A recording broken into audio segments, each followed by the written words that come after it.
Before you talk all your shit, do your research. Before you get a feature, better change your t-shirt. Grow sister in town, cause you been feeling blue. I've been doing me, so what does it matter to you? Never gave a fuck, money I was saving up. Trying to make it out the city, I done been brave enough. Chasing blunts with money schemes and honey dreams. Enough to turn waves of energy to symmetry. And play it through your speakers just to resonate within. And accurately display the life of every kid who suffer steady here, but still yet they live in an environment and see life for what it is. Still I persist, never backing down from anything. Fate is in my left and my right holds the mic. The key 2 octaves below where my soul exists. Trapped in this lower end, I'm more focused than I've ever been since I first started in. But this is just the beginning. This is just the beginning. But this is just the beginning. This is just the beginning. This is just the beginning. This is just the beginning. This is just the beginning. Hey, this is just the beginning.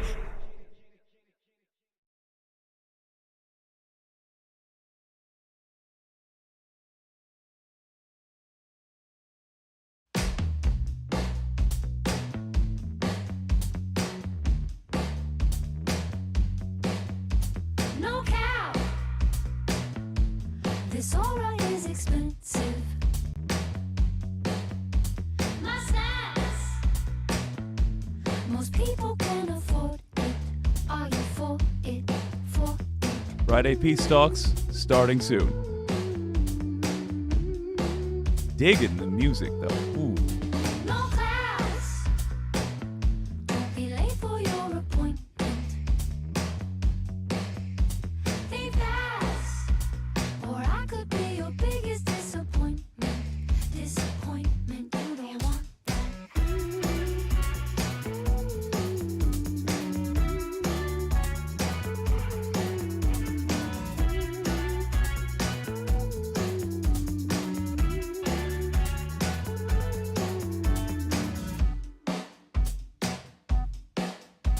low key. Do I make you unsure? So sweet, but maybe I'm a monster, monster, imposter.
Welcome to WYCD Wicked, that stands for What You Can Do.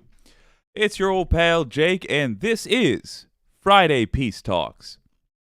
And someday, that's when we're going to smash in with an animated intro. But for now, it'll just be me telling you the goal of Friday Peace Talks are to invite people of all stripes to come and show us the clips they think other people ought to see, so that we can talk about them honestly. In that spirit, we're gonna be extra generous to folks. We're gonna still be honest about our thoughts. I'll be honest about my thoughts on these clips. I'll give my critiques and open up, of course, to objection. Allow a little back and forth, and hopefully we can at least come to an understanding about what the facts are, so we can then have more honest debates about what to do about it. That said, not only is this a new segment, this is, relatively speaking, a new channel. I mean, we really only started in around Christmas time last year. So I expect it's going to take some time to generate enough clout that we're drawing in people from all over. So we ask, if you can, invite somebody that you know that may need to have their media examined, perhaps.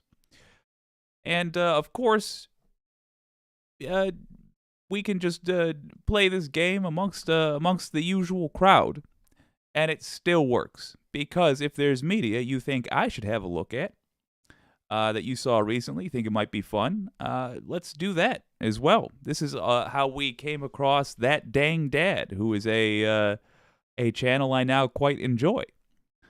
Got nothing but benefits. And of course, I've got a few clips pulled of my own that I thought were worth looking at, including tonight Sean Hannity, who has told his audience that DA Alvin Bragg is going to wrap up his sorry, not trying to be mean, is going to wrap up his investigation shortly without charges. That's going to be an interesting clip to watch. We'll see. Maybe he does have a point. I haven't watched the whole thing yet. It's possible that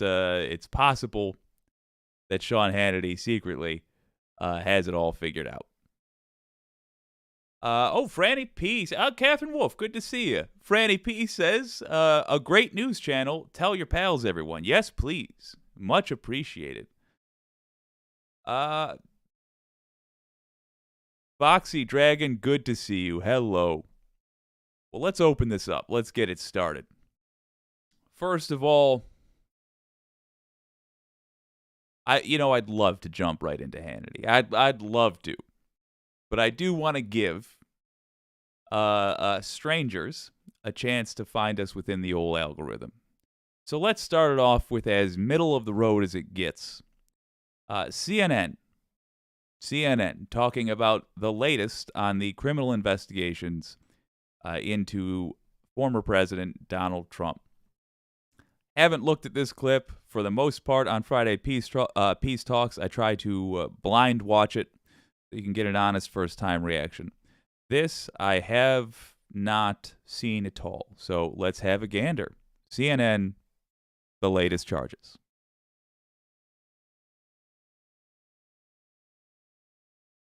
Federal judge handing a significant blow to Donald Trump today, rejecting the former president's claims of executive privilege in that January 6th investigation.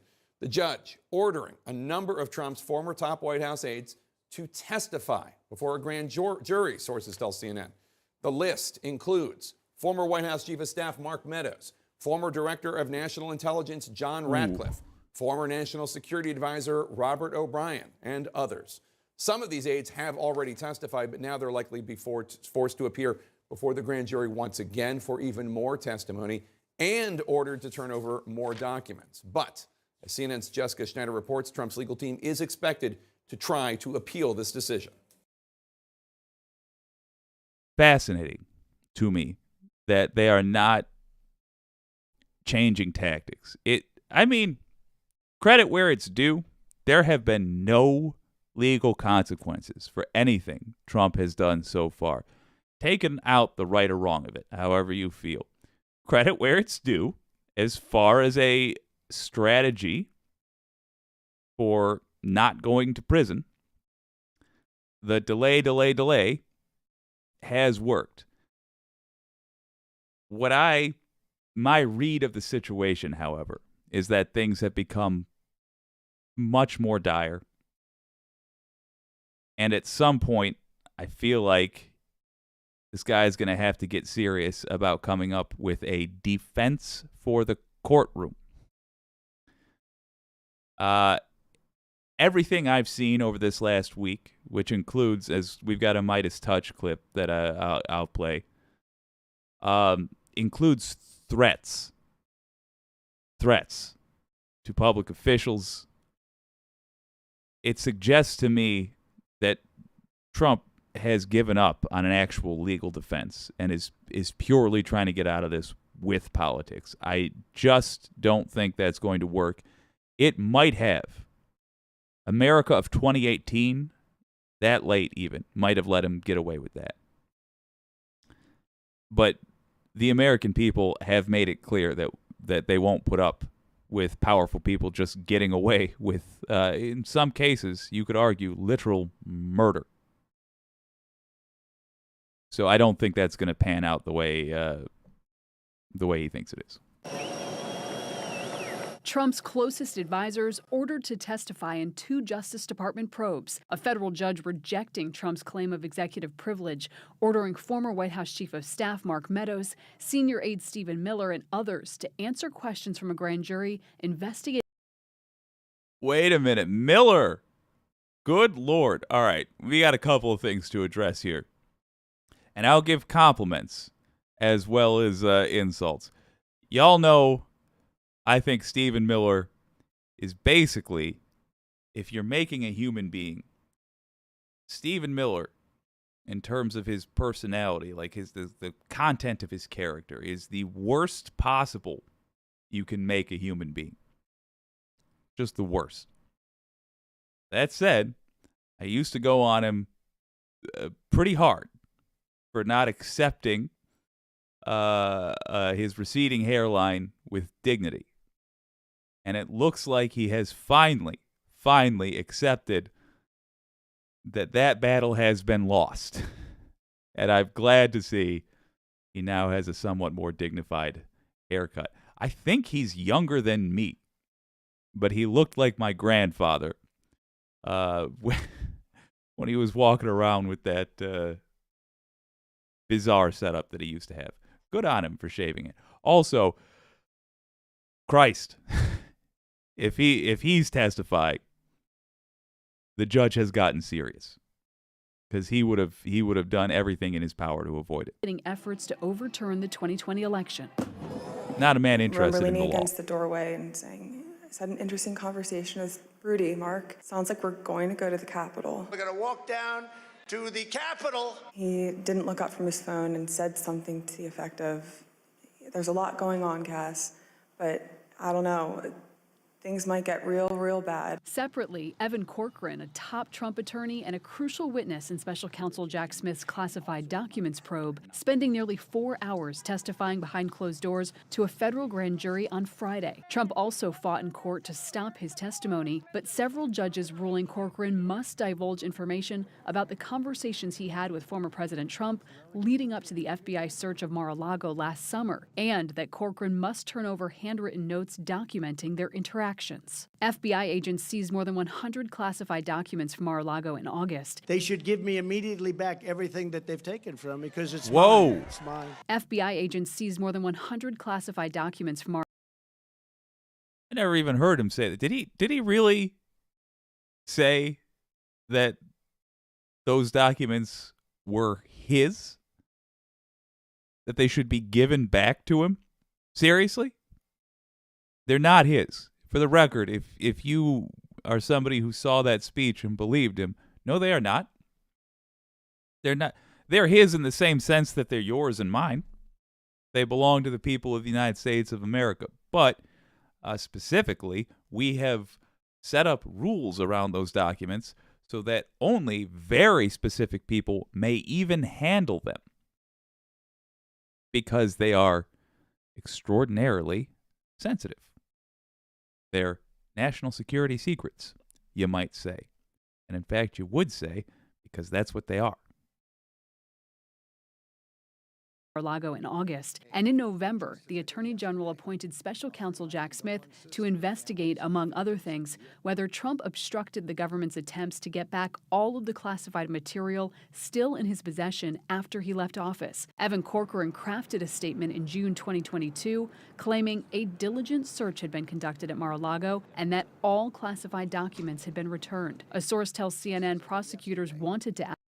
Hey, here's something that I think maybe all sides can agree on. I think we could all agree that guy probably shouldn't be Attorney General. For very different reasons. But at least there's some peacemaking we can do. That guy, not a very good Attorney General. not exactly a lion of justice, Merrick Garland. At least that's my opinion.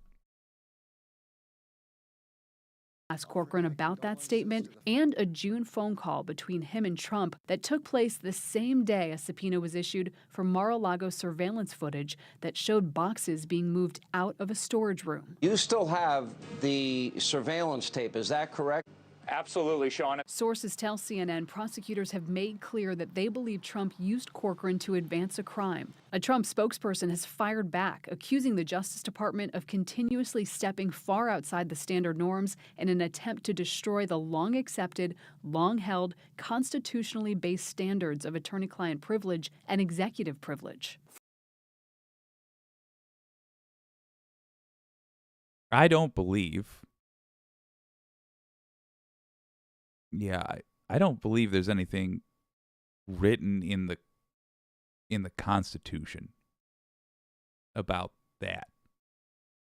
And if there was, he should have taken that up with the Supreme Court, whose job it is to literally decide constitutional matters. And if he thought he had a snowball's chance in hell with that argument, I assure you he would have, because the Supreme Court is extraordinarily right-wing, unreasonably, in my opinion, right-wing. They basically have given him every decision they could get away with giving him while maintaining any sort of legitimacy in the court.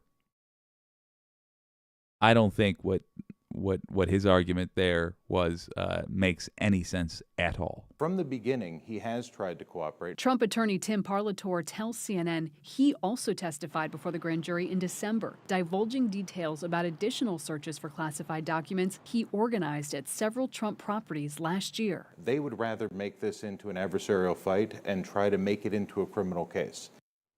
So special counsel Jack Smith will now be getting an influx of new information, both from And because it's not Casual Friday, that's a different channel. Because it's Friday Peace Talks, though, we are a bit more casual. Franny P says, skinhead, too mean, too early. Yes, we're not doing insults this time around. But he is literally. I mean, this is not an insult. This is a statement of fact, confirming what you've said with a slightly different twist. He is an actual white nationalist. So I don't know that it's much of a dig. And Just Some Guy says, make sure to hit that like button for your old pal Jake. Just Some Guy, highly appreciated. Yes, please do. Helps the channel quite a bit. Evan Corcoran, who was forced to testify in front of the grand jury today, and also from that array of top Trump administration officials who will now have to testify to the grand jury about what transpired on and around January 6th. And Jake, our team is told that Trump's legal team is expected to appeal this decision and not let these officials assert this executive privilege. And interestingly, it does mean that some of these officials who have already been subpoenaed, like the former National Security Advisor Robert O'Brien, also Ken Cuccinelli from Homeland Security, it's likely they'll have to go back and testify more now that they can't assert that privilege. All right. Jessica Schneider, thank you so much. Let's talk about this now with CNN senior legal analyst and former federal prosecutor Ellie Honig. Ellie, a lot to talk about here. Let's talk about, let's start with the judge telling all these Trump people that they have to testify. Sources say Trump's legal team, they're expected to appeal. Do they have a case to make, an executive privilege case? No. And I just want to jump in before that fellow whose book, by the way, I think it's called Untouchable, is fantastic. Really good book from Eli Honig there. But before he says something, I want to make my prediction. Maybe he won't even touch on it. It's just my thoughts. I don't think Donald Trump ever had any intention of the executive privilege claims holding up. I think the purpose of that was accomplished already. It was entirely to slow down the process. Just to make the judge do another ruling to ask the same questions. We're talking about people now having to come back for second rounds of questioning. Mission accomplished. However, interestingly, judges seem to have caught on to this. And now that these issues have been litigated once, in a lot of cases twice, 3, 4 times, they don't have to take forever to deliberate. They don't have to reinvent the wheel. They literally have precedent now. And they say, no. This decision was made in this court. I concur. Next week, show up, be here, etc. So the technique is losing its effectiveness as a stalling tactic. No, they don't, Jake. They certainly have the right to appeal, but they're not going to win. They've got 2 major problems. First of all, executive privilege is meant to protect governmental conversations about legitimate policy, legitimate strategy. See, again, he says they have the right to appeal, but they're not going to win. So they're going to appeal, and they're going to try to slow it down further. The purpose is not to win. I don't even think he's making that case, but he's answering the question that was asked. But I'm answering a question that wasn't asked, which is it accomplishing what the Trump side of this case is trying to do? And in my opinion, what they're trying to do is what their only strategy has really been since the beginning, which is try to stall. Stall and for Trump increasingly play politics. Although, note, Trump's rhetoric, his call to arms has really increased recently. And I think that's because he sees what everybody else sees, which is stalling tactics aren't stalling as long. They're becoming less and less effective. Again, it's that precedent issue. Judges now have the ability to say, this has already been decided. My decision is the same as the 4 other people before me. It's not designed to cover up for disclosure about malfeasance or wrongdoing or criminality. This is a criminal grand jury subpoena. Judges are very likely to enforce those subpoenas, very unlikely to allow an assertion of executive privilege. And second of all, Trump's a former president. And while a former president can exert executive privilege in very narrow circumstances, it is a stark uphill climb to do that. So Trump is also trying to assert executive privilege to stop Vice President Pence from being forced to testify. Do you think this ruling signals that will also fail? I do think so, Jake. Yesterday on this show, I said that Trump had virtually no chance to succeed on the Mike Pence case. I guess I'll downgrade that even further now. But it's important to keep in mind, there's a separate argument on the Pence case because Mike Pence himself is arguing that he's protected by a different legal doctrine, this idea of speech and debate, because as vice president, he was president of the Senate. I think there's a better basis for that, and that might enable Pence to avoid answering some questions about what he did in his role as Senate president. I've heard people on the left generally just discount that as a legal argument entirely. I'm not as on that side. I think Ellie Honig brings up a good point, or takes it a little bit more seriously. I called him Ellie. He's Eli. Eli Honig takes that a little bit more. He does have a hell of a name. Honig takes that more seriously. So do I, in terms of whether or not I think it would be effective. I think if you're an honest person, that's a nonsense argument. But would a judge see it the same way? Bear in mind that a judge, quite rightly, has to ask themselves, is the precedent I'm establishing correct for all time? If they are technically a member of the Senate, even for a day, you could argue that they're protected. Now, that said, thinking it's not a ridiculous argument is not the same as thinking the judge will accept it. Because was he really, were those really normal proceedings? Was that really what was going on? Was he talking about the goings-on of regular government? No. They're going to be asking him about the crime that took place while he was at work. You think about it like somebody got murdered on the Senate floor in front of everybody. It wouldn't matter that they were senators 5 minutes ago talking about the Senate's business. The questions are going to be pertaining to the murder that happened. That's what I think is going to happen here. But I don't think it's a totally ridiculous argument. If Trump loses these appeals, is there any way that Meadows and these other top Trump aides can get out of testifying? Can they plead the fifth?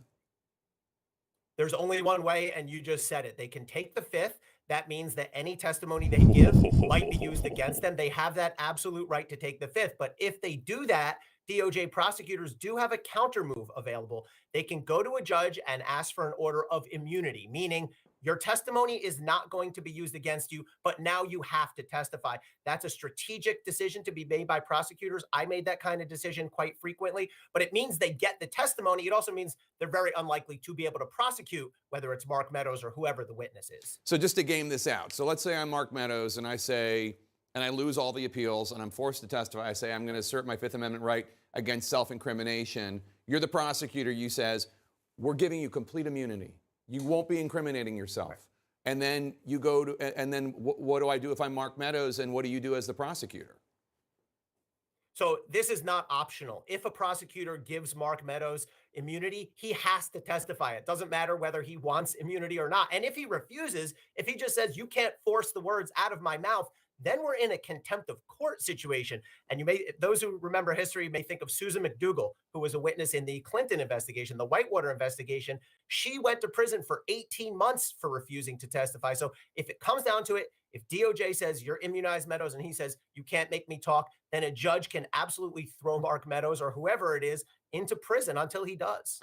Take us behind the scenes. If you're a prosecutor about to question Meadows, Scavino, Miller, all these people who have had one-on-one conversations. If you are somebody, perhaps watching this VOD later because you're a brave person, and I commend you, if that's the case, I'd like to ask you a genuine question. Does it not concern you that all these folks are so resistant to just saying what happened from their perspective in a court of law where you cannot lie? Is that not a concern to you? Let's say they do think it's a sham.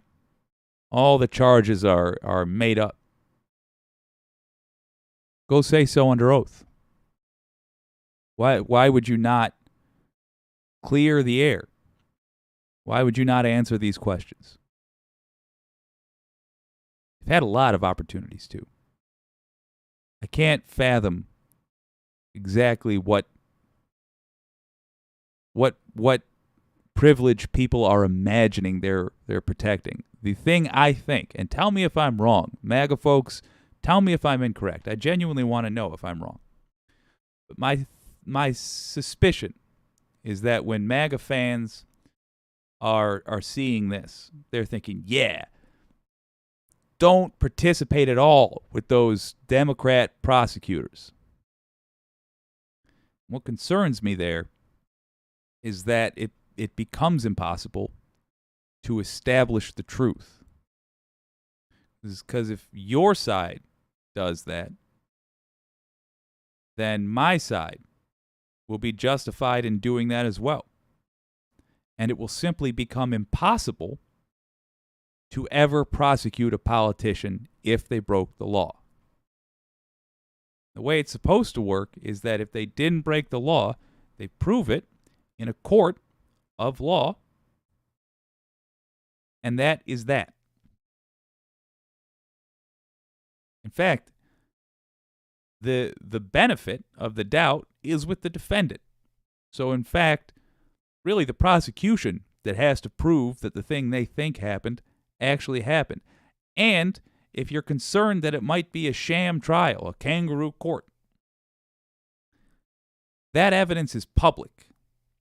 So we'll be able to look at it for ourselves and make up our own minds like adults.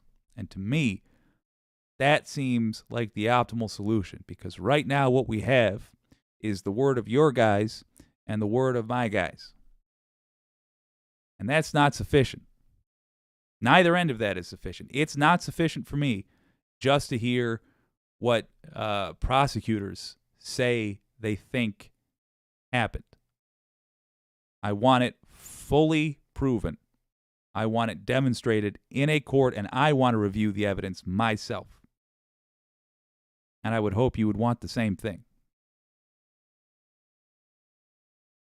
I don't know. Turn it over. Let me know if I got that wrong. With Donald Trump around January 6th, how are you preparing for that? Well, first of all, it's just a gold mine to be able to go in and ask them. These are the key questions that you want to know. I'm looking at certainly all the documents. We know that prosecutors have sent out several documents for subpoenas. I'd want to look at everything the January 6th committee did. And most importantly, we just heard a clip, Cassidy Hutchinson. I would review every word that Cassidy Hutchinson said because she was one of Mark Meadows' aides. She was by his side. She's already testified about conversations that she had with Meadows, but also conversations that she knows Meadows had with Trump. So I would go through that testimony very carefully and get out a red pen and circle all those pieces of testimony. Why has it taken so long to get to this point? I mean, isn't Meadows, who we know was at the White House on January 6th, one of the first witnesses you would have tried to secure? Exactly what your old pal Jake was telling you about earlier, because that is the strategy. I completely agree with that sentiment, Jake. I think it's been a failure by Merrick Garland that it's taken until mid-2023 for Mark Meadows to be compelled to testify. There was never any mystery. Mark Meadows and the others were at the center of this.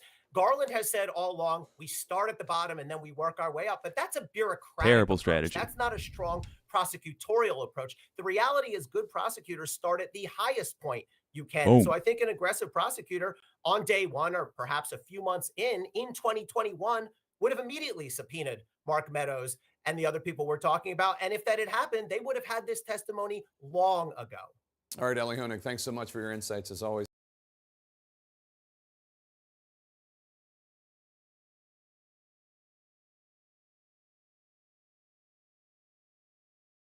Yeah, that really was a terrible strategy, in my opinion, by Merrick Garland. And in fact, truth be told, my suspicion, and it will be difficult, within the entirety of my lifetime, unless secret notes of Merrick Garland are discovered, decades after his death. Impossible to prove. But my suspicion is that Merrick Garland was hoping that he could get away without having to do the difficult work of indicting a former president. I think he had no interest whatsoever in doing that. I think he has hung out and been a part of, hung out with, and just been a part of the ruling class of our society for his entire adult life. And I think he sees those as his people. And he sees the January 6th participants as the common people, the rabble that makes up everyone else. I think he looks at you and me, and he just sees a different group of January 6ers.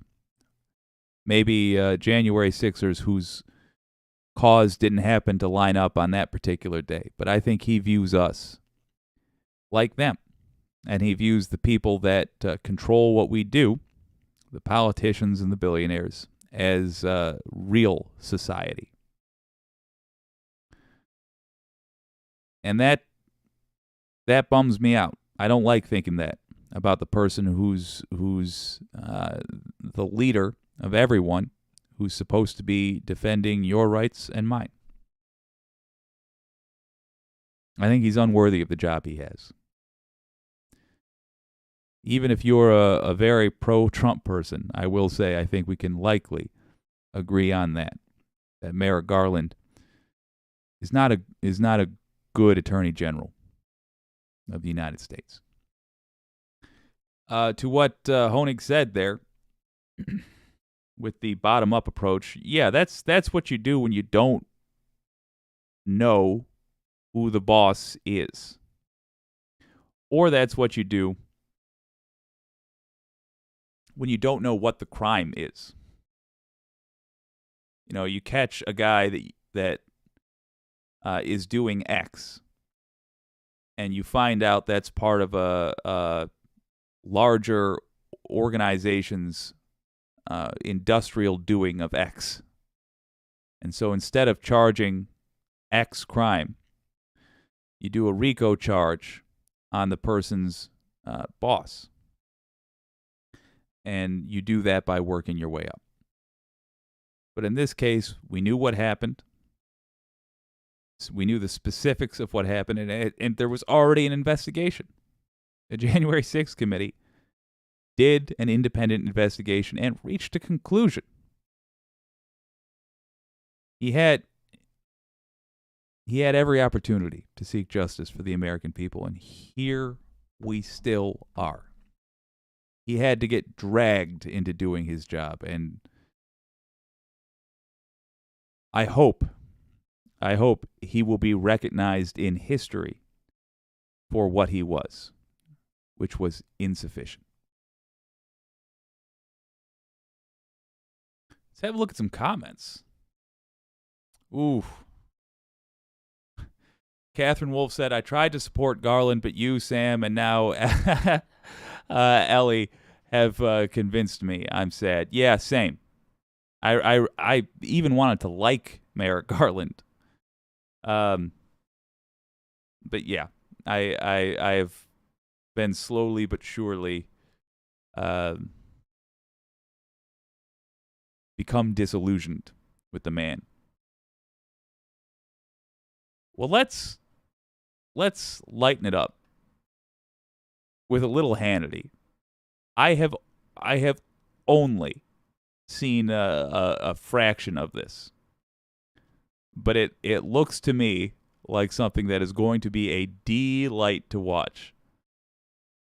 If this is what MAGA supporters think is going to happen, I gotta just tell you, if I'm being honest, I think Hannity's lying to you again. But let's look at it together. I'll give you my 2 cents. You think I got it wrong? Tell me how. I'd be interested to hear.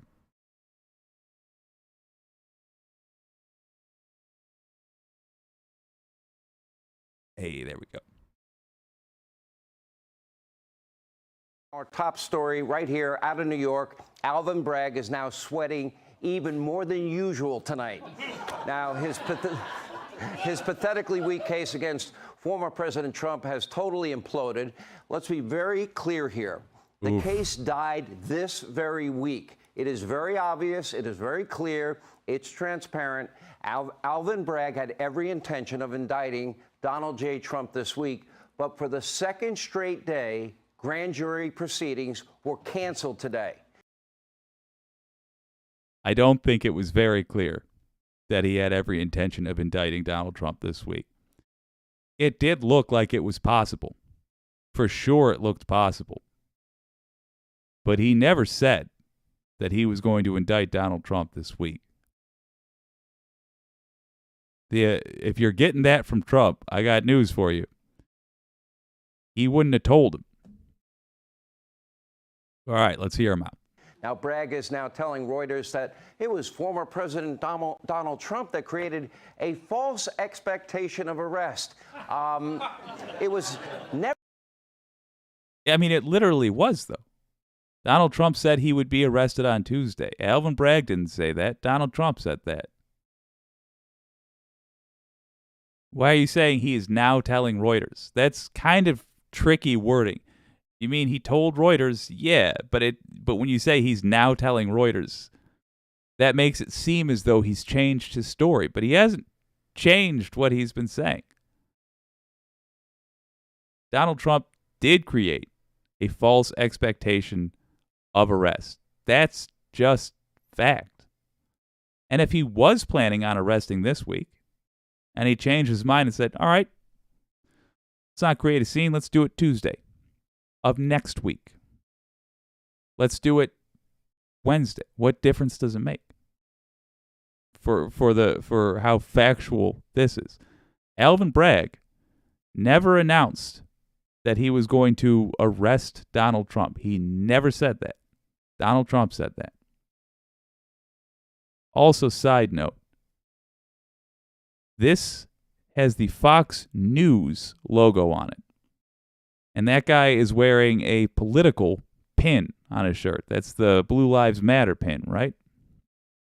To not concern you that you have somebody advocating for a political cause. I don't care what the cause is.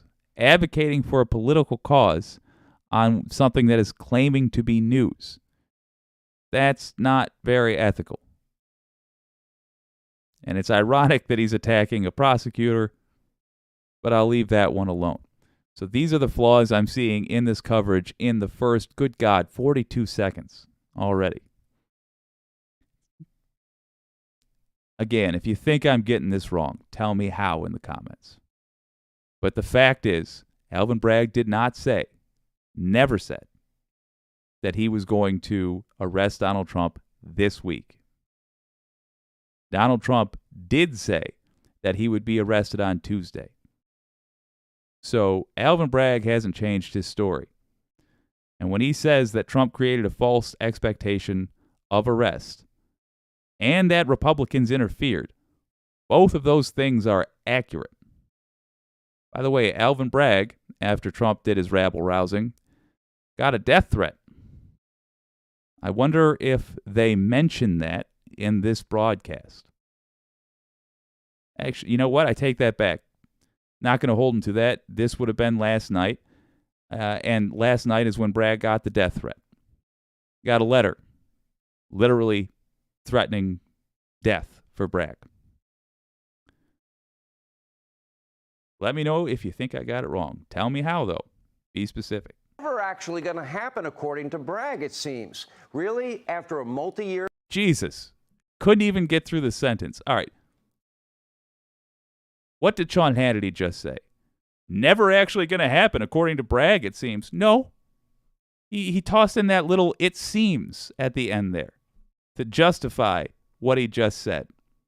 So that when you take that and say, you're a liar, he can say, no, I said "it seems" at the end. But is that the impression you got when you first heard that? Let's listen to this again. Listen to this again. Were canceled today. Now, Bragg is now telling Reuters that it was former President Donald Trump that created a false expectation of arrest. It was never actually going to happen, according to Bragg, it seems. Really? It was never going to happen? He didn't say that. Sean Hannity qualified that by saying it was never going to happen, according to Bragg, it seems. He didn't say that. All he said was that Trump created a false expectation of arrest and Republicans interfered. Both of those things are true. Alvin Bragg did not say he won't arrest Donald Trump. Or rather, just get to not worry about the details of whether the guy actually gets cuffs put on him. Indict. He didn't say he's not going to indict Donald Trump. And he certainly didn't say he was never planning on indicting Donald Trump.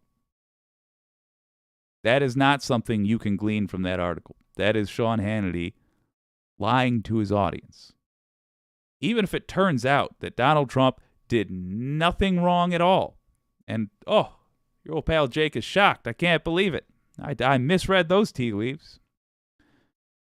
Even if that ends up being the case, Sean Hannity still misled his audience because he has so far in, 45 seconds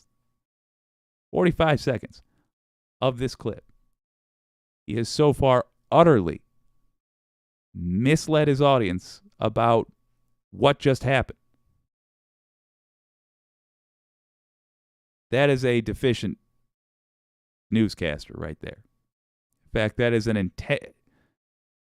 an intentionally dishonest newscaster, in my opinion,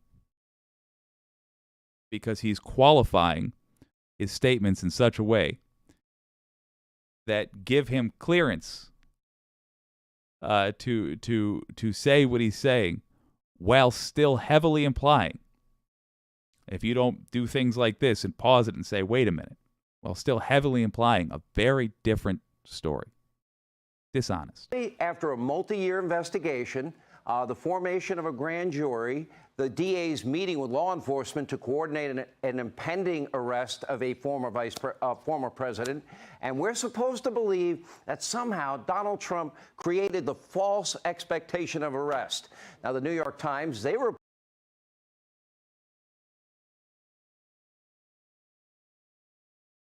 I'm not going to go too hard on this because we just went over it. Donald Trump literally said, "I will be arrested Tuesday."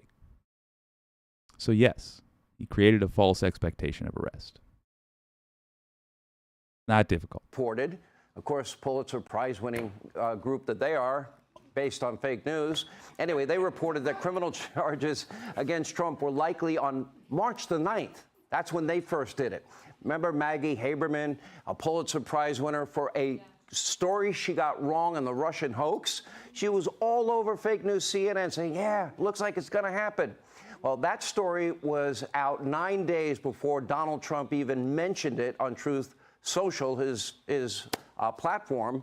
So I don't think it was Donald Trump that created the expectation. It was actually Bragg, the media mob, and his office probably leaking to the New York Times and probably others. And now it looks like Bragg is having trouble delivering on his campaign promise. He promised during the campaign that he would go after one man, Donald Trump, one company, the Trump Organization, one family, the Trump family. And as most of you know,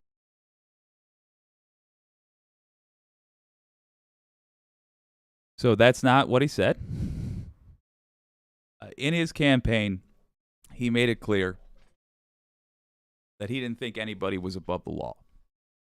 I'm not going to bullshit you. Everybody interpreted that to mean that he would be willing to go after Donald Trump, but he didn't promise that he'd go after Donald Trump. I'm sure he meant it to be interpreted as the idea that he would be willing to go after Donald Trump, but he didn't promise he would go after Donald Trump.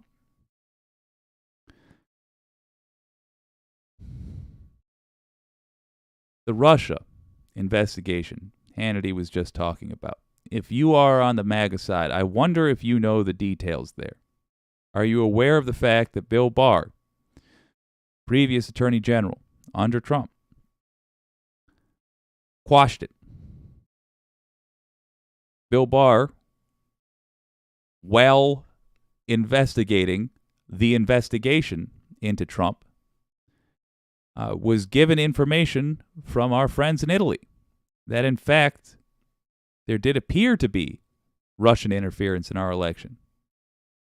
He killed that investigation. Donald Trump was not exonerated. He was not.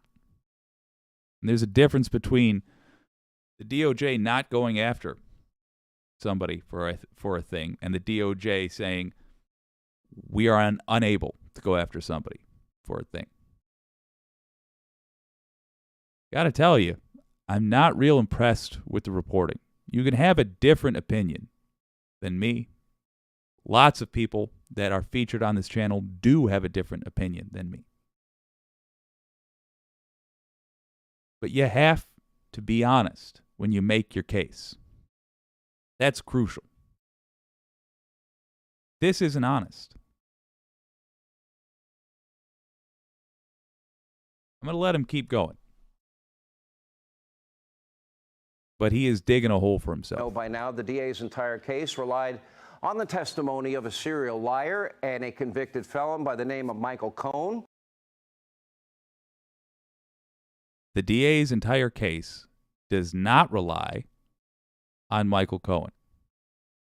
Michael Cohen was indeed a serial liar when he was employed under Donald Trump.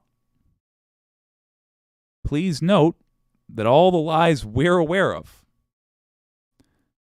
happened in defense and for the benefit of Donald Trump. Yes, even the tax evasion stuff. For Donald Trump. Hiding payments. In fact, what he was convicted of lying about was this very matter and Donald Trump's involvement with Russia. When they say he's a serial liar, They're referring to lies he told for Trump's benefit. So the DA's entire case does not rely on Michael Cohen. It relies on the evidence they used to convict Michael Cohen when he was Trump's henchman. That's what the DA's case relies on. Now, even if you think Trump is an innocent man, you can't simultaneously think Trump's innocent and that guy's guilty. Because his lies were for the benefit of Donald Trump, who was very courteously referred to, instead of by name, as individual number one. But if you don't believe me, you don't have to take your old pal Jake's word for it. As I said earlier, court proceedings are largely public. Michael Cohen's sure were. Go look up the judge's decision. Go look up the Department of Justice's filings. Everything he was convicted of, Michael Cohen, that serial liar, as Sean Hannity refers to him, was done for the benefit of Donald Trump because he was a criminal employee of Donald Trump. That, by the way, is not slander. That's a statement of fact. He was a criminal employed by Donald Trump to do criminal things, as a court determined. And it should concern you, by the way, that Sean Hannity, who's supposedly a big Trump cheerleader, is going so hard on Michael Cohen. Because if that's the case, either he hasn't read Michael Cohen's court documents, related court documents, or he's just trusting that you won't. Is he correct? When I upload the VOD, I will put those court documents as a link in the description. You will be able to click on them and read them. And if you have the courage, you will. And you will then know whether or not you can trust that thumb couldn't be bothered to wear a tie on national television. And this week, for the very first time, the grand jury actually heard That was an insult. I apologize. the truth about Cohen from somebody who's not a serial liar, who's not an ex-con, but we heard from his former legal advisor right here on this show, Bob Costello, and he blows Michael Cohen's story right out of the water. Take a look. What do you have on Donald Trump? And that's when he started with the same litany that he used for the rest of the 2 hours. I swear to God, Bob, I don't have anything on Donald Trump. But the point is, when somebody is really thinking of committing suicide and you're offering them a legal way out of this, if he had any information about Donald Trump, that would have been the one time, even for a serial liar like Michael Cohen. Fun fact, Donald Trump, much like in Honig's book, Untouchable, points out, Donald Trump uses the technique of providing attorneys for people that may be able to testify against him. This has the benefit of ensuring that the person does not testify against you. Because if that happens, well, they lose their attorney. And if there's word that they're going to do that, if you were to say, turn to your attorney and say, look, I want to make a deal. First, the attorney will advise you against it because their paycheck doesn't come from you. It comes from the boss. Second, they're going to let the boss know. And then things go harder for you. Then you find yourself without an attorney and then very much thrown under the bus by the boss.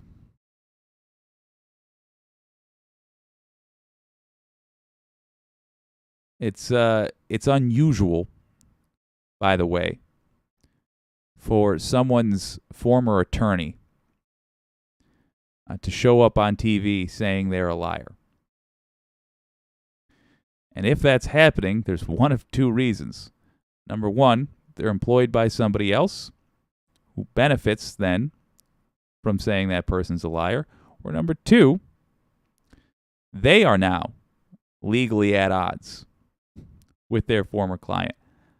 In this case, Michael Cohen's got both of those. So you're probably right to question his testimony, and we'll come back to that. That guy, Bob Costello, he used to be that guy's attorney. What beef does he have with Cohen now? I think it's more to do with his relationship with Trump. As for that guy, and not trusting his testimony, you're right to be suspicious of it. What you should do is see if it is backed up by facts in court. I suspect it will be. But deciding he's wrong before we see that, that's not how this works, nor should it be. Because then we're just doing trials by whoever shouts the loudest. And that is called mob rule. And that's not a good way to ensure that we are living in a just system. To fess up and say, well, I know this or that, because I want to save my own hide. But he didn't do that. Michael Cohen, who, as I said before, was pacing back and forth, would suddenly stop in the middle of whatever he was talking about and turn and point his finger at us and say, I want you guys to understand, I will do whatever the F I have to do. I will never spend a day in jail. He said that at least 10 to 20 times during that 2-hour period. It was a bizarre mantra, but it made it clear to us that Michael Cohen was saying, I will lie, cheat, steal, shoot someone. I will never spend a day in jail. Wow, powerful testimony. That happened this week. Now, Cohen said, He just said, wow, powerful testimony. Do you understand that that's not actually testimony, right? Like, not in the legal sense, that's not testimony. He's using the term of art testimony there. And I think he's doing that rather intentionally, so that MAGA folks will compare that testimony to actual legal testimony in a court of law. They mean very different things. The key difference, and this is important, is that if Bob Costello was lying just then, there are no consequences. It's not genuinely testimony. That's just a guy talking. What makes it testimony in the legal sense is that if somebody gives testimony in front of a judge under oath, it's illegal if they lie. That's the difference. And my suspicion is that Sean Hannity wants as many people as possible to be confused about these terms. Just confused in general. Not so that they'll think that Donald Trump is a prince, but just so that they won't really pay that close of attention to this because it's all too confusing. It's going to be confusing if that's who you're getting your information from. Then it will be confusing. Because I think he is trying to make it so. to Costello many times, I have nothing on Donald Trump. And not only did Costello destroy the credibility of the state's star witness, Cohen, but Cohen himself completely contradicts. He didn't destroy Cohen's credibility. And by the way, Cohen's credibility, not really the issue here. You don't, if you're prosecuting a mob boss, you're not going to have a bunch of saints as the witnesses against. You know what you're going to have? A bunch of criminals. A bunch of murderers, a bunch of extortionists. So how do you take their word? Well, you don't. You back it up with evidence. You combine their story, what they say happened, with evidence so that you can establish the truth. And you allow the defense a chance to rebut it and supply their own evidence. And the evidence, by the way, has to be so strong that it's beyond what they call a reasonable doubt, as in a reasonable person wouldn't doubt the evidence. That's a tremendous amount of evidence. And if this happens, if the indictment happens, you should really, really have a look at it. Because either Alvin Bragg did a lot of work and he made the case, and it turns out, well, shoot, looks like Donald Trump did do it after all. Or it'll be a weak case, and then you can laugh at him and say, I was right the whole time. Look at this clown. Either way, you should look at it. The state's case, look at this newly uncovered document. This is from 2018. This is from Michael Cohen's own lawyer to the FEC. Quote, in a private transaction in 2016, before the U.S. presidential election, Mr. Cohen used his own personal funds to facilitate a payment of $130,000 to Ms. Stephanie Clifford. Neither the Trump Organization nor the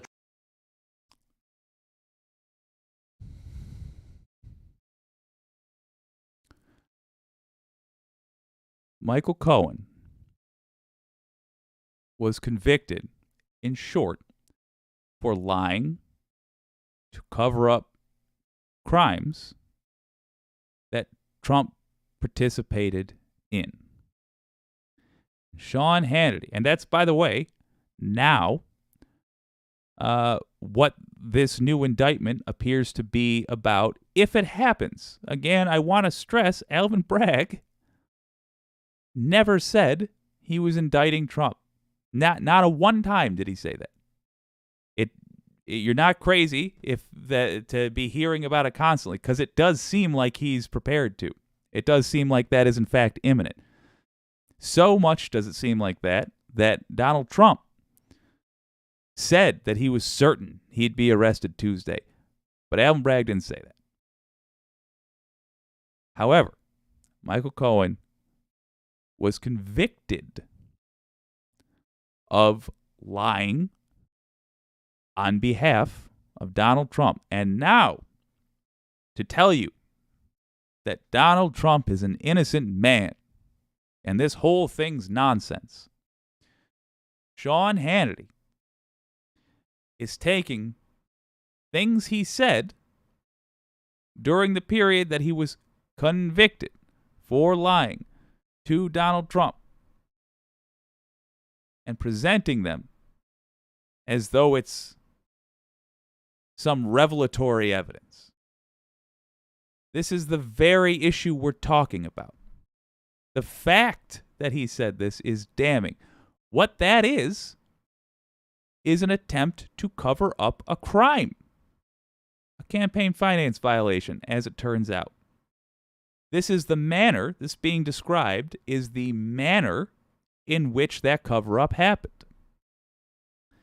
Michael Cohen took out a loan to pay Stormy Daniels, and then he was paid back for having done that by Donald Trump.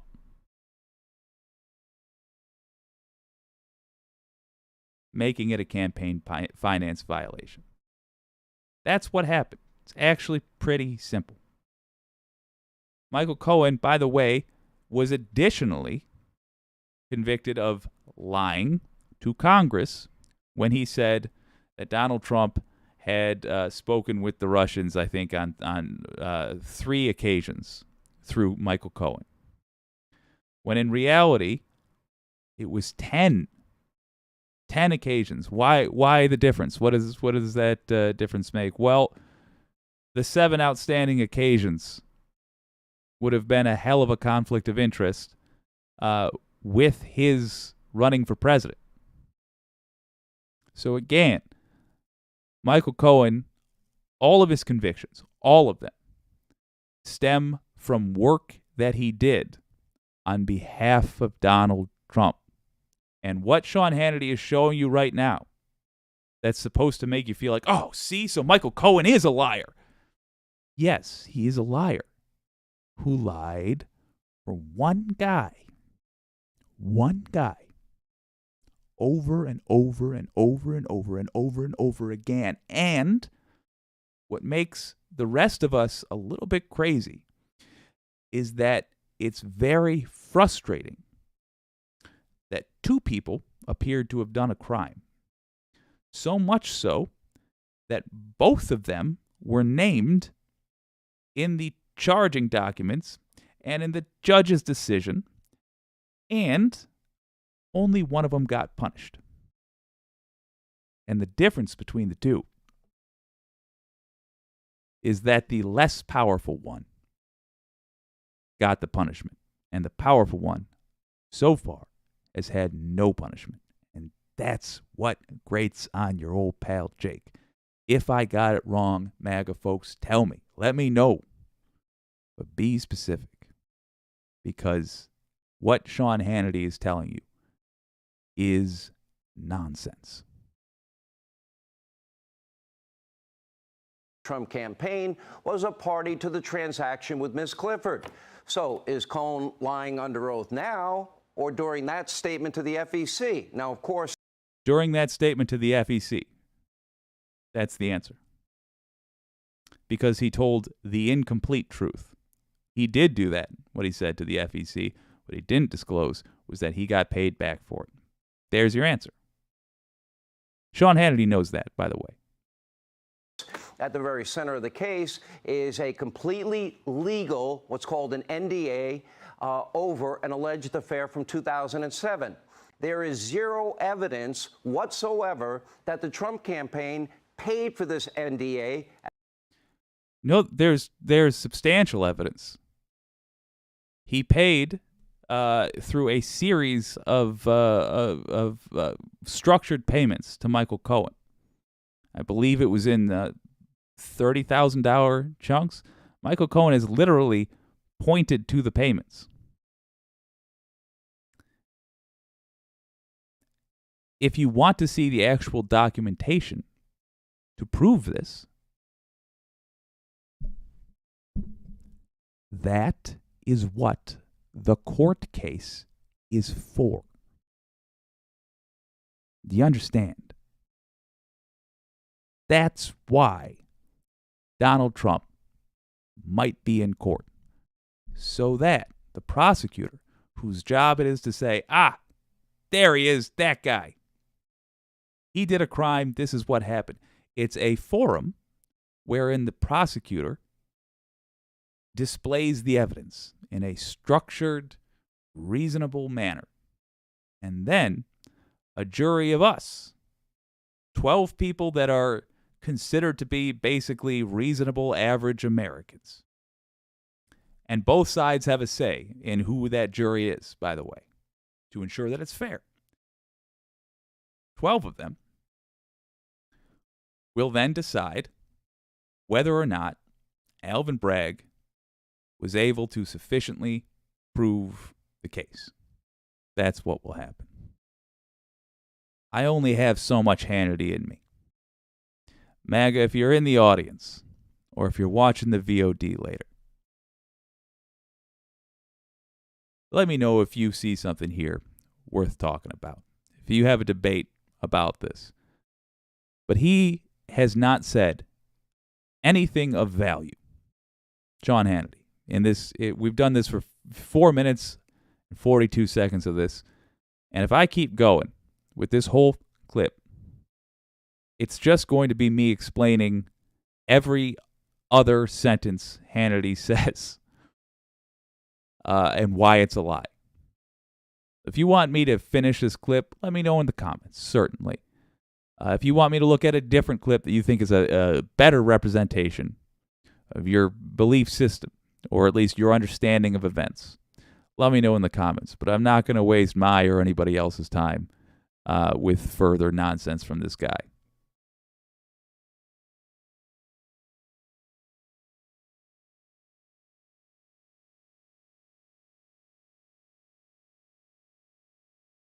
Well, let's have a look at some of these comments here. Catherine Wolf says they are shameless. Yeah, they are. Comer said it. Yes, indeed. Foxy Dragon, if the grand jury hasn't voted on it, then we don't know when or what the vote is going to be. Correct. I'm pretty sure Bragg cannot control the grand jury schedule.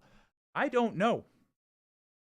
That would make sense to me, but I genuinely don't know. It's getting into so much of the nitty and the gritty that I couldn't say for sure. You are giving him too much credit by calling Hannity a news host. Yeah, I agree. I mean, Carlson literally, and MAGA folks, if you're seeing this, brace yourselves, because this you can look it up and verify it.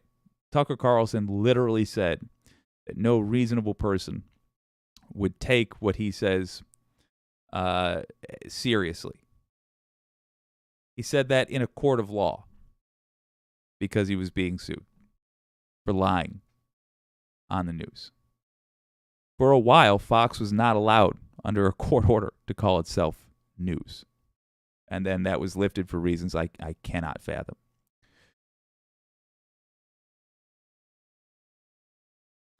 Catherine Wolf says, speak it, old pal. You know it.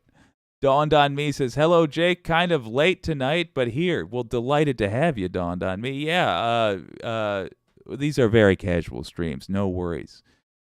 I'll tell you what, if any of you guys have a clip that you want us to check out, let me know in the comments. You can even just say what the clip is. I'll go hunt it down on YouTube. I'm going to tell you right now, though, I have a prediction about tomorrow. Trump is well panicked. And he's scheduled to speak at Waco, Texas tomorrow. Those of us that know our recent American history understand why Waco is an alarming place for a president under investigation by the law to choose to give a speech, a former president, I should say, and a candidate for president.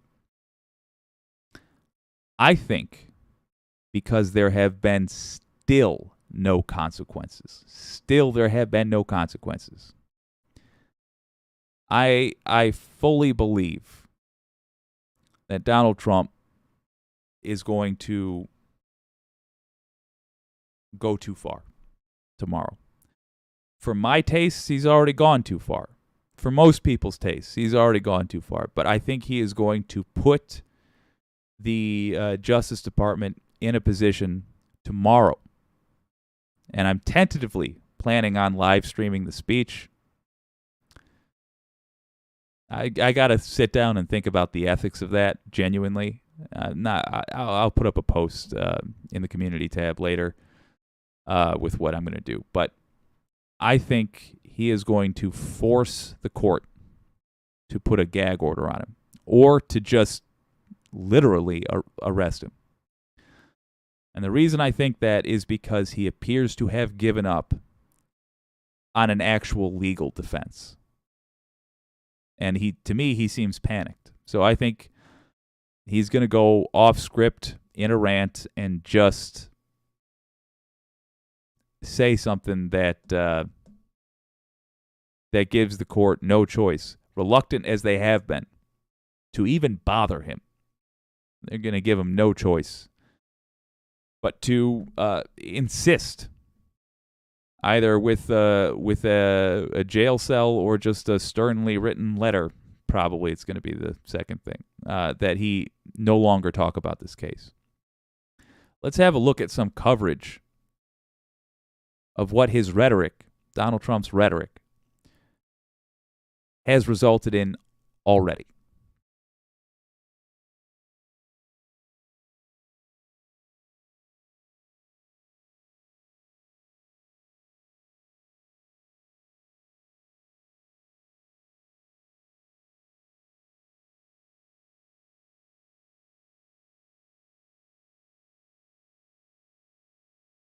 The Manhattan DA's office, just minutes ago, law enforcement sources tell WNBC that DA Alvin Bragg has now received a death threat. A note inside a letter addressed to him said, quote, "Alvin, I'm going to kill you." It also contained a small amount of white powder. The substance was deemed non-hazardous, and there were no evacuations or injuries. Law enforcement sources also say the NYPD and now the FBI are both on scene investigating. We're going to go there as soon as we can. The threat comes after Donald Trump has been escalating his aggressive rhetoric against DA Alvin Bragg. Just to be clear, what she's saying there is not the same. If you're MAGA and you're watching, what she's doing there is not the same as what Hannity just did, even though it sounds very similar. When she says aggressive rhetoric, she's referring to the picture he posted of him holding a baseball bat and appearing to swing it at Alvin Bragg. She's referring to the actual words he typed out and communicated to his people, saying that there would be death if he was arrested. Whether or not you agree with the fact that that rhetoric was dangerous or violent, whether or not you agree with that, she's presenting a reasonable interpretation of that rhetoric. And she's certainly not she's certainly not presenting it as the opposite of what it was.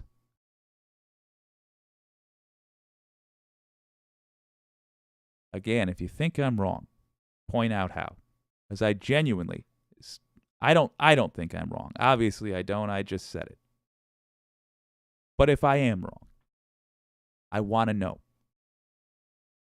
And I, at the very least, want to understand what you're thinking more accurately. So tell me in the comments. Overnight, he posted a warning of potential death and destruction, his words, if he is charged. Critics were already worrying Donald Trump. Or if you think I'm right, tell me too. Boost that algorithm. Make me feel good. Sometimes I forget this is supposed to be a business. Algorithm, share, social media, all those things. Trump was getting dangerously close to inciting another riot. This will add to that concern. On that note, Republican lawmakers, led by Trump ally Marjorie Taylor Greene, just wrapped up a jailhouse tour in D.C. in what appeared to be a visit in solidarity with January 6 defendants. Joining me now on that death threat, NBC News senior legal analyst Laura Jarrett. So, Laura, we just got it from Jonathan Deans at WNBC and the other reporters there, and we have the contents of the letter. It was addressed to the DA's office. Look, I think it's appropriate given the context, but Jesus Christ, Laura Jarrett. You see that? Those steel eyeballs? That is a formidable human being right there. I'm curious to hear what she has to say. I hope she's got the fire. I feel it today. This has the address on it. Attention Alvin Bragg. Received March 24th today at 11:40. Letter is typed again. It's typed, and this is the quote. Alvin, I'm going to kill you, and then a series of exclamation points. Yeah, obviously very disturbing. Obviously, comes on the heels, as you mentioned, of the former president's post on Truth Social. Real eloquent bunch. This morning in the wee hours, warning of potential death and destruction if, in fact, he is indicted. No announcement on that front. But obviously, this going to the person who has been indicting him, who he has been on a tear against all week on social media. We're also getting a comment in from the district attorney's office, which is pretty rare, has not commented on many of the president's posts, other than just internally to say within the office that the office is going to follow the facts and the law. But here's what the DA's office is saying in response to this specific threat, Katie. The DA has informed the office that it was immediately contained, presumably meaning this substance, and that the NYPD Emergency Service Unit and the NYC Department of Environmental Protection determined there was no dangerous substance. So the headline, of course, no dangerous substance, didn't pose a threat, but obviously the message was clear. The message itself was menacing, and so you can infer the intent there. We just saw video of the Environmental Protection Agency here in New York. They were loading a big case. They're loading multiple big cases into that car. We can presume maybe one of them contains what was inside that letter, but again, they've deemed it non-threatening. It harkens back to a time not so long ago where a lot of people across this country who were in positions of power were receiving these sorts of letters with white powder in them. Back to the anthrax scares of the early 2000s. Yeah. Remember Colin Powell holding up his prop anthrax, scaring the hell out of the Senate? It's a pretty common technique to try to intimidate a public official specifically by faking anthrax. Mailing it, yeah, it's a very common way to do that. Anthony Fauci had that happen to him.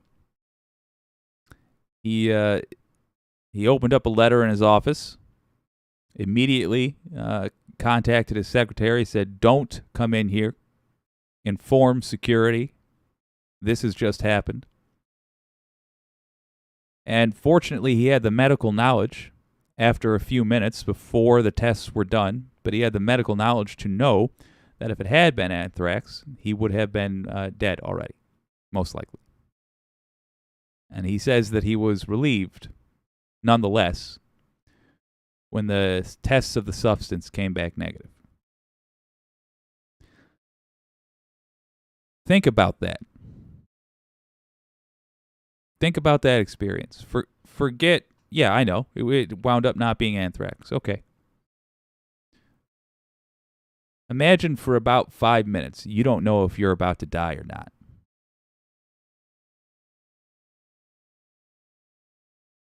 Is that how we should be conducting ourselves? Is that how we should be protesting the actions of our public officials? No, that's terrorism. That is literally terrorism. Yes, even the threat of violence. If you think that is an acceptable way to conduct the business of a country, you don't want to live in a civilized country. And this is a civilized country. And I'm going to insist it stays a civilized country. So do most Americans. And I hope you will decide, I hope you'll think about it, genuinely think about it, really empathize for a moment with Bragg and Fauci, acknowledge that they are human beings and that it's not appropriate, it's not moral, it's not right to try to intimidate them into doing their jobs differently by the threat of death.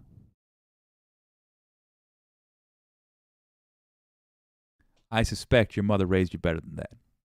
And it's obviously, a scary time anytime there's a threat against a public official. And it's worth noting, a federal judge just yesterday has decided to keep the identities of a jury secret in a separate case related to this same potential defendant, because that judge said that this person has a history of attacking law enforcement, courts. Just to be clear, when she says this person has a history of attacking law enforcement, she's talking about Donald Trump. Donald Trump has a history of stochastic terrorism. That's what that is. Using violence or the threat of violence to influence a political process. And if we're going by literally U.S. code, it's to influence political process other than the specific target. So when Trump says there will be violence in the streets, that is specifically stochastic terrorism.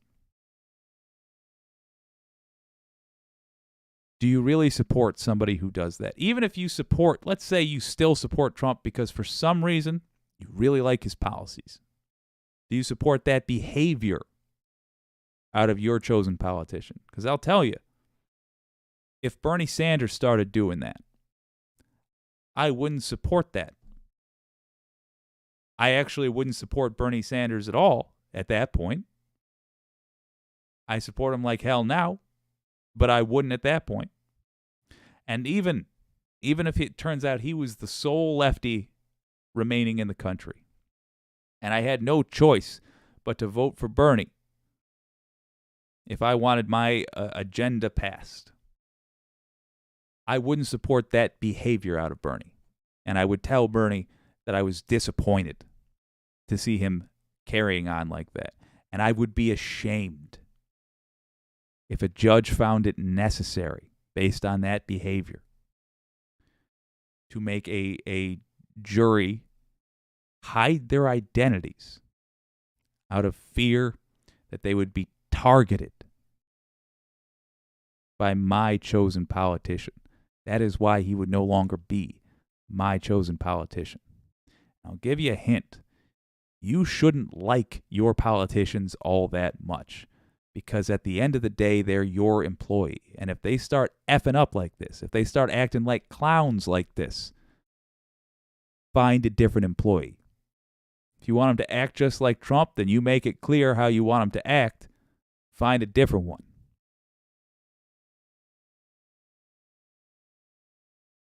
You should be deciding the policies. They are merely a tool that we're supposed to be using to get the policies we want passed. They are not an object of worship. They are not even people we should trust all that much. In fact, there's quite a bit of benefit in not trusting those motherfuckers at all. And that, if you want to know the real secret about how lefties think, that's what being woke really is. Knowing that none of these bastards have our best interests in mind unless we make them. Judges. And so it's just worth noting that there's sort of his statements are received by his followers. The judge said that even though he's not speaking to sort of any of the actual contents of what's happening in the Manhattan District Attorney's Office, you can't help but notice that this is happening in public view and that there are people who are certainly inspired by what he's saying on social media. That's the E. Jean Carroll case. Yeah. She accused him of assault decades ago, and that case is being litigated or argued right now. All right, so you have this happening. You have Donald Trump escalating his rhetoric. He's going to Waco, Texas this weekend. There are questions about what he might say in front of that crowd. There's also been some legal talking about Waco. Educated guessing by. Gonna jump in on that in a second. Reading some comments though, Sandy Trunks says, I was just going to ask if this was the definition of stochastic terrorism. Yeah, quite literally. And it's also the mail letter and the mailed anthrax in the letter end of it. That's the definition of lone wolf terrorism. Those two things go hand in hand. The stochastic terrorist is reaching out hoping that someone in the crowd is willing to be the lone wolf terrorist. I guess it dawned on me, says, I guess it's just another day in America. Yeah, God help us. So far it is. Catherine Wolf says, you're very good with that mute button, Jake. Too fun. Well, thank you. I try. It's a skill that is slowly being honed. One hopes the improvements keep coming. I'm desperate to hear what these folks think about Waco, because I gotta tell you, it's got me a little bit, just a little bit verklempt. A little bit concerned. Former Manhattan DA members on this show about why an indictment has not yet come. And the thought from them is that if an indictment does come, the DA will want to do it so that Donald Trump can get to New York City as quickly as possible. So there's not a lag, say a lag where he can go hold a rally in a place where he rails against the DA, concerns about security here in this city. Yeah, obviously, the honest truth is no one really knows, except for the inner workings of the attorneys in that office, why we haven't seen anything yet, or if we will ever see anything. We don't know if there might be additional witnesses. We know that they're expected to meet on Monday again. They typically meet on Mondays and Wednesdays and Thursdays. They didn't meet on the hush money case yesterday, although they did appear there. They seem to be meeting on a variety of different subject matters, which is not unusual. So they're expected to go back Monday. And if, in fact, the DA decides to indict, he could possibly charge them on Monday. We just don't know yet. But it's not unreasonable to expect that he would want to get his ducks in a row and make sure he has everything lined up security-wise, if, in fact, that's the way he decides to move forward. And regarding other threats that the president has made toward the office, Alvin Bragg has said his office will not be intimidated. That's about as far as he's gone in commenting about what Donald Trump has been saying.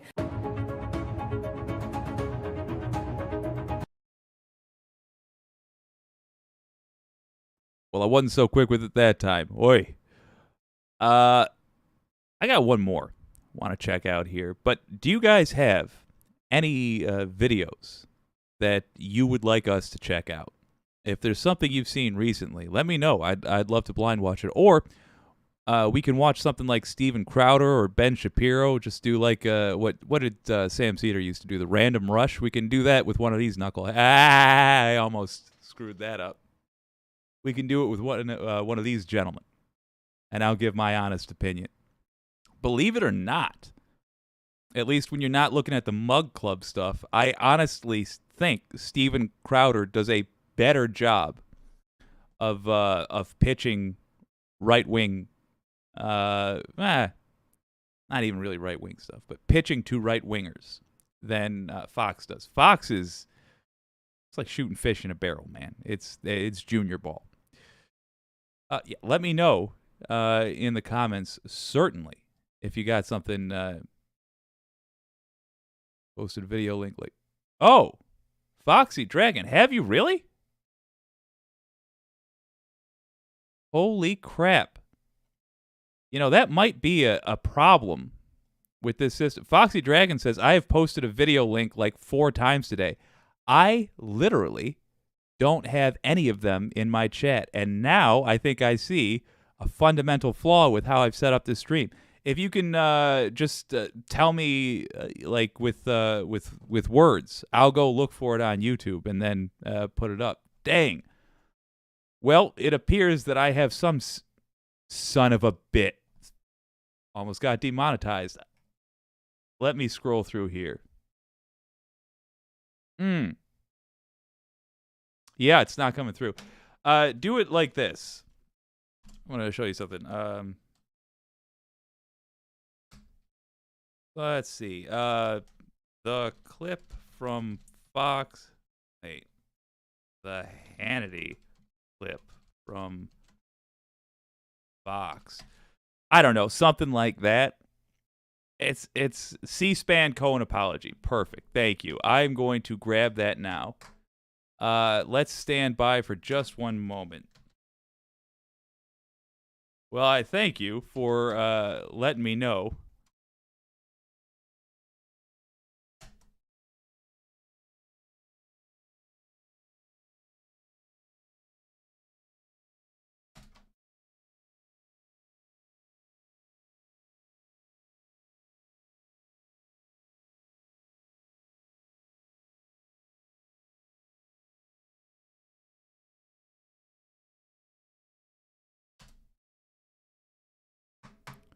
All right.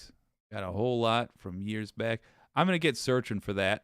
While I'm looking for that, let's look at this video right now from Midas Touch. They were talking about a different aspect of the similar things we were just looking at. They were talking about the latest threats that Donald Trump issued and going into some little bit more detail about it, and of course being Knock 'em Out Pete, a.k.a. Ben Meiselas, and I think there might have been Popok on this, I'm not sure. But regardless, I did see this one a bit, and they have a little bit better analysis. I'm Ben Meiselas from the Midas Touch Network. Enough is enough. I woke up this morning and read Donald Trump's most recent threat directed at Manhattan District Attorney Alvin Bragg. In a post on his social media platform, Donald Trump called for, quote, death and destruction in the event he is charged based on Manhattan District Attorney Alvin Bragg's criminal investigation into Donald Trump. What I want to talk about right now, though, in addition to Donald Trump's posts, though, are Donald Trump's posts a crime? One of the crimes that you would potentially think about here is obstruction of justice. But in the state of New York, there is no obstruction of justice charge. However, what you can be charged with, a person who interferes with police or other public servants in New York City could be charged with something called obstruction of governmental administration in the second degree. It is a serious, serious crime. And in order to charge somebody for this offense in New York City, what a prosecutor must be able to show is that an individual in some way interfered with or obstructed a public servant or police officer who was performing a authorized official function, and there is no requirement to prove that any person was injured or that the attempted interference was successful. All the prosecutor must show is that the government administrator was in the process of performing an official function, and that a defendant in some way attempted to keep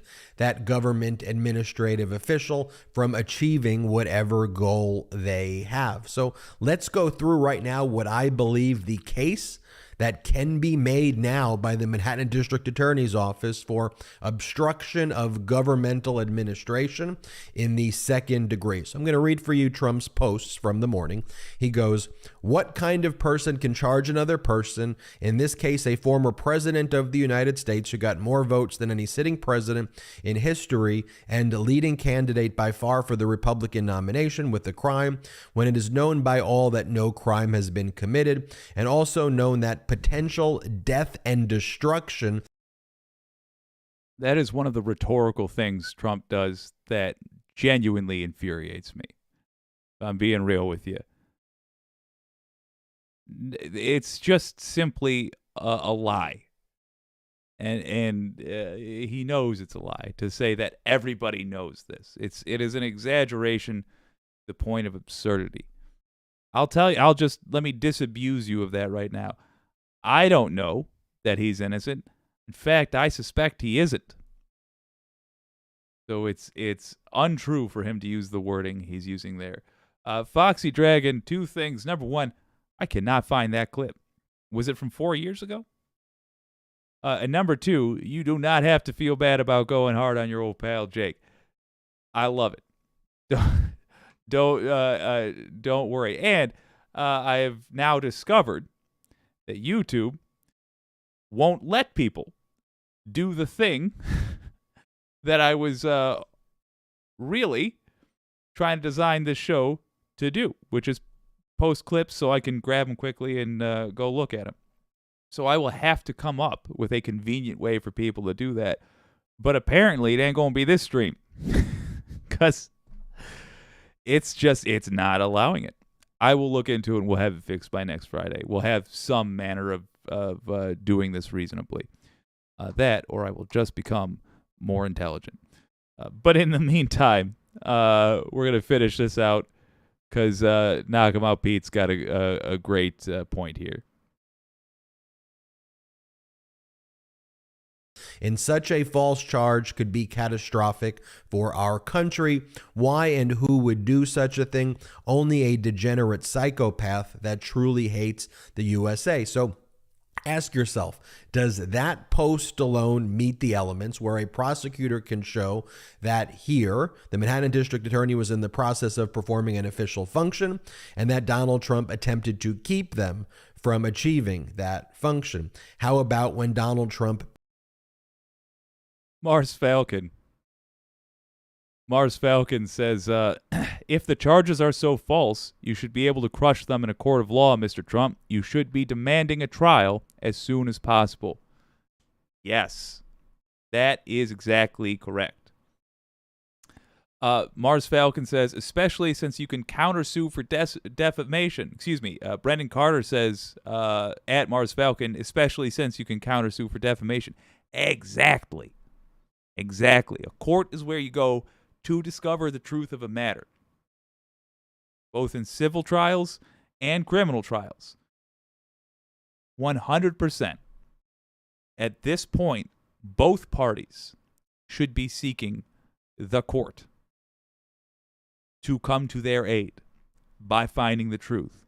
Unless, of course, it turns out one of them doesn't want to find the truth at all. Sandy Trunk says, don't understand. I've copy-pasted 2 clips for you. Sorry, I'm missing something here. You're not missing anything. I was missing something. It turns out there are settings, either on this stream or on YouTube in general, that are removing the clips. Won't let them post, which is entirely my mistake.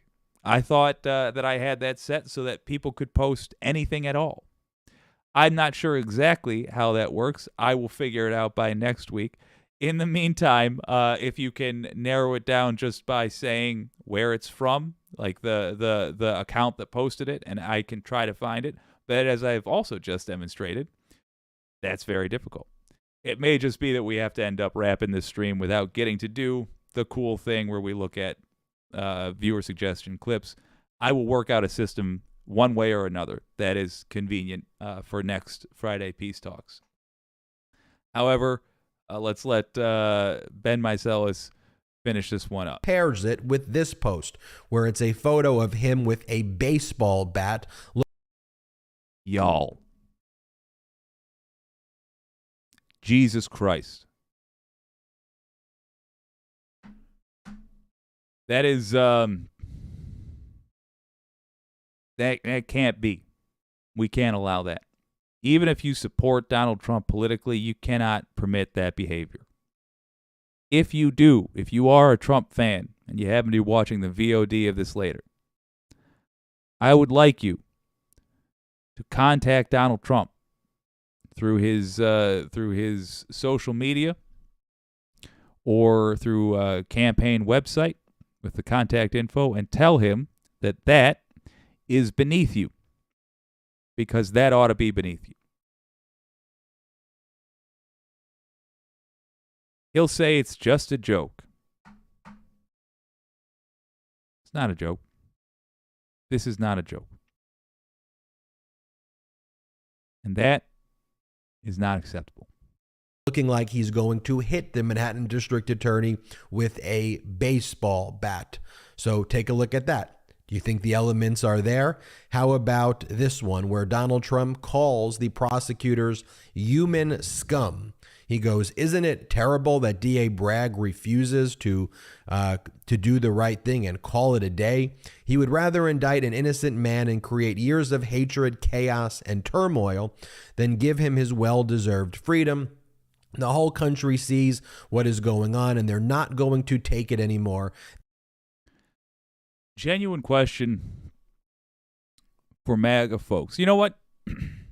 In the audience right now, I got a lot of folks that I happen to know are not MAGA supporters. Let me ask the non-MAGA supporter things, and honestly search your hearts. If somebody from the party you support was calling a prosecutor these names, human scum, for example, would you be okay with it?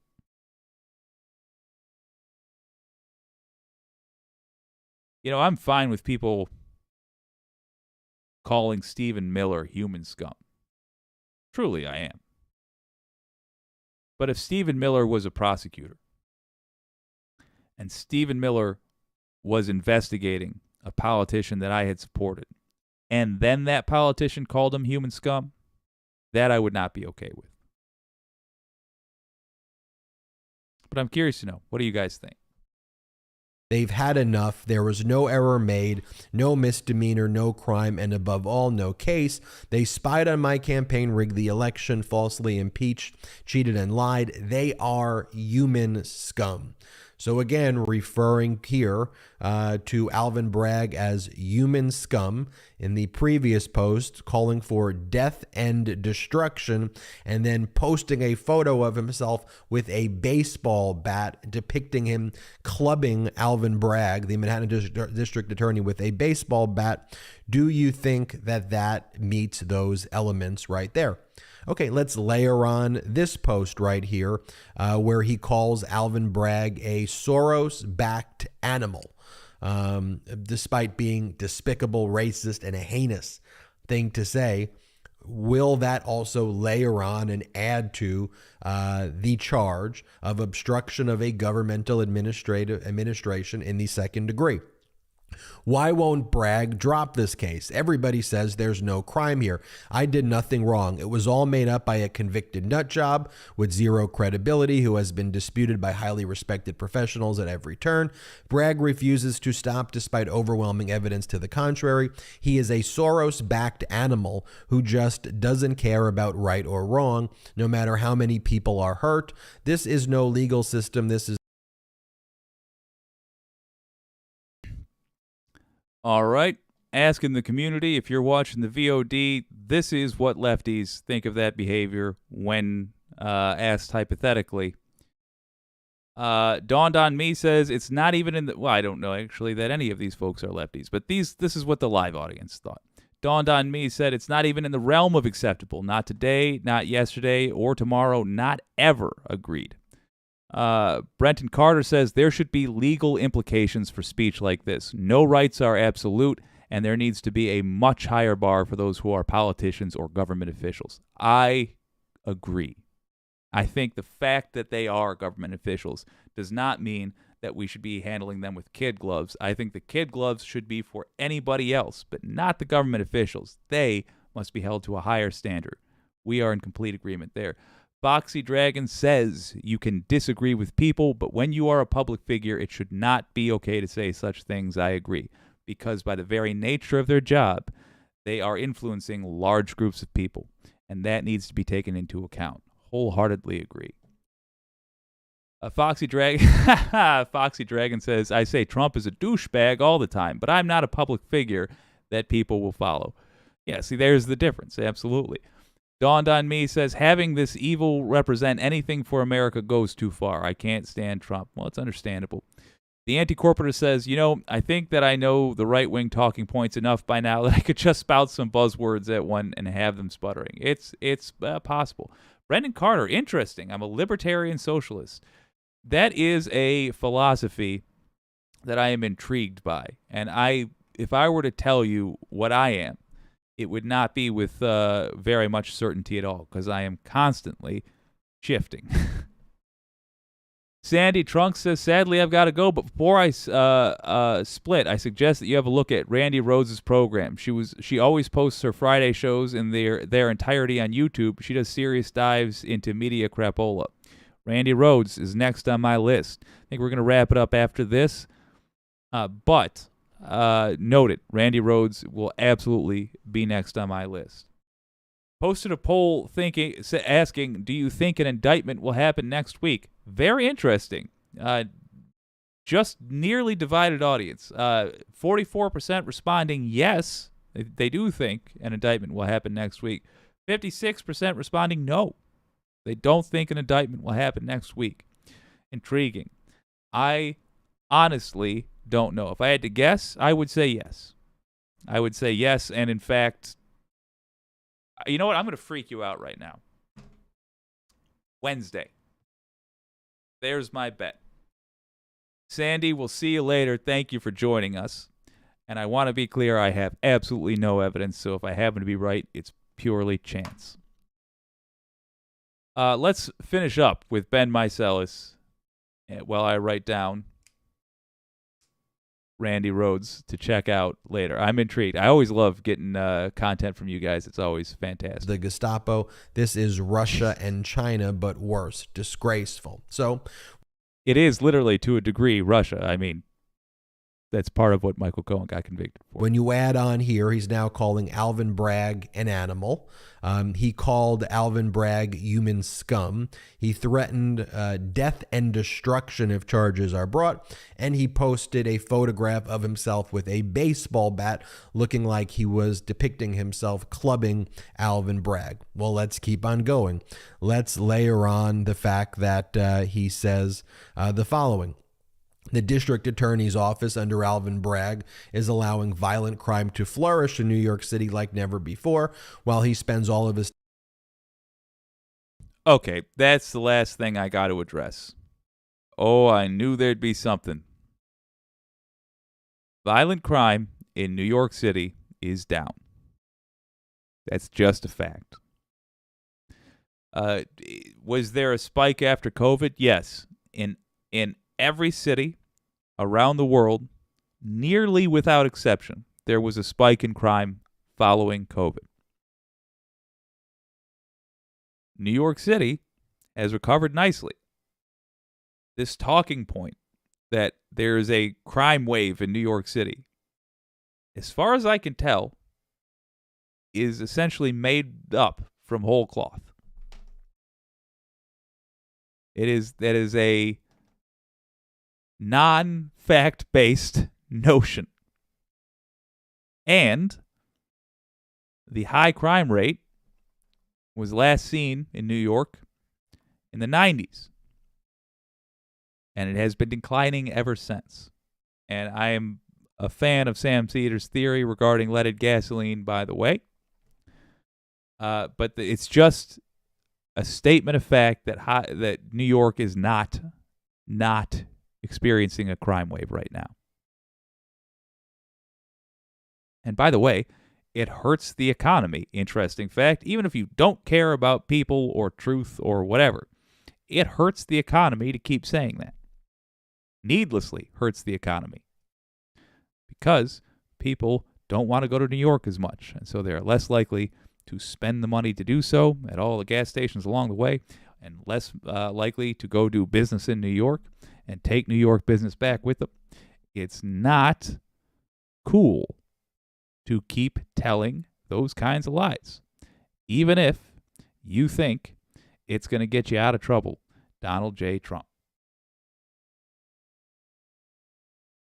Wild. Time making his office, which is in total chaos, trying to find anything on Trump. He's doing the work of third person again. Anarchists and the devil who want our country to fail. The horseface agenda is dead. Jesus even Christ. by the most radical left haters, but he doesn't care.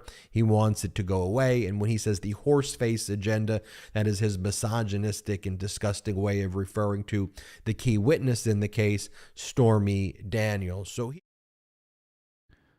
point of order, I don't think it's misogynistic. I just think it's a needless, classless insult. Well, I feel the salt building up. That must mean we're getting close to Salty Saturday. I'm going to go figure out how the hell you do a clip show on YouTube with viewer suggestions. I apologize that you guys were sharing clips, and I literally can't see any of them. Won't allow me to see them. Next week we will have a solution for that in place. I'm going to go talk to a couple of podcasters that I know who have a smoother operation, and I'm going to copy what they do and just steal that. Thank you for joining me today. I'm going to check out Randy Rhodes. We're very probably going to do a live stream on the Waco the Waco speech Trump gives, because I suspect, no matter what, it's going to be newsworthy. I got to think about the ethics of that first. I will literally keep you posted in the community tab. If you enjoyed this stream, warts and all, I hope you'll consider subscribing. And I certainly hope I've earned a like. This has been WYCD Wicked. It stands for What You Can Do. My name's Jake.